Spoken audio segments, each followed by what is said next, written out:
we're going to talk about teams that improved, and we'll start with the AFC. Now, obviously, the Bills, they greatly improved their defense by adding some very highly regarded pass rushers. But they have the weapons on both offense and defense, but when it comes down to it, we really don't know how well they're going to use them. But they have definitely upgraded their roster. And the Bengals, I think they traded up at running back personally. Cedric Benson has never, in my opinion, been a franchise back.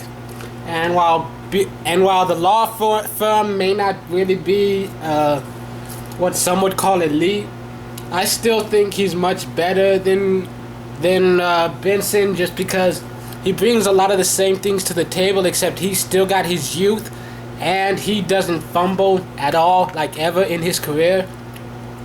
Plus they also added some depth, picking up a few more cornerbacks, and they're looking to have a scary backfield just on the fact that they'll never run out of weapons to throw at you. Plus, when you look at the leaders on offense, Dalton and Green, they should be greatly improved in their second season after having a full offseason to work with each other. And I expect them to really make some splashes. I would not be surprised to see the Bengals in the playoffs. The only reason that they really wouldn't make it is because they're in a very tough division. And next off is, surprisingly, the Browns. Honestly, the Browns did add a lot of weapons this year, but they've always been a very poor team. And you shouldn't get your hopes up on them making the playoffs anytime soon. It's not hard to be a better team than you were last year when you were one of the worst teams in the league last year. I mean, when you had one of the top 5 draft picks, yeah, it's pretty easy to improve on yourself.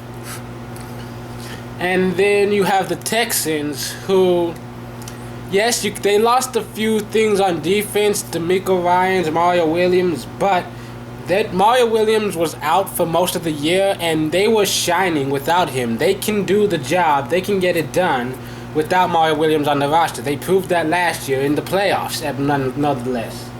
And DeMeco Ryans, yes, he's a good, solid veteran leader, but I think they're more than capable of surviving without him. Otherwise, they wouldn't have traded him if they didn't feel like they couldn't be just as good, if not better, without him there.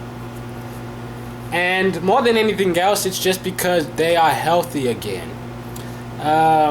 They actually won a playoff game with T.J. Yates. Imagine how far they would have gone if Andre Johnson, Matt Schaub, and Arian Foster had all been healthy. There was not a single game last season where all 3 of them played. And then you have the Colts. Andrew Luck, a definite improvement over the QBs that they had playing for them last season, but I still fully expect the Colts to get another top 5 pick in next season's draft. It's a rebuilding year. And then you have the Jaguars, who added some depth to their receiving core. They drafted Blackman, they picked up Robinson, and if nothing else, it gives Gabbard a few additional weapons. And Gabbard, now a year older, he had a good offseason. Now, they may not do that much this year, but they are a better team. And yes, MJD is holding out. That could affect their performance. But on paper, they look much better than they did last season. And on paper, they have the potential to be a scary team. And then you have the Broncos, who, obviously, they won a playoff game with Tebow, and obviously Manning, future Hall of Famer, 4-time league MVP, Super Bowl champion, definite improvement over Tebow. However, Manning is coming off major surgery, and he is showing a little rust, but he still throws a much better pass than Tebow. And they've made a few great additions on defense as well. And I don't think anyone would be shocked to see them win the division and get into the playoffs. And we'll finish the AFC off with the Chiefs. And once again, with this team, the biggest additions really just come health-wise. Last year they lost 3 key players, to season-ending injuries very early on in the year. And I think now a healthy Jamal Charles, adding Peyton Hillis to be that bulldozer, a healthy Eric Berry on defense. This team looks like serious contenders, and I wouldn't be shocked to see them win the division either. I think their biggest weakness is just Matt Castle at quarterback.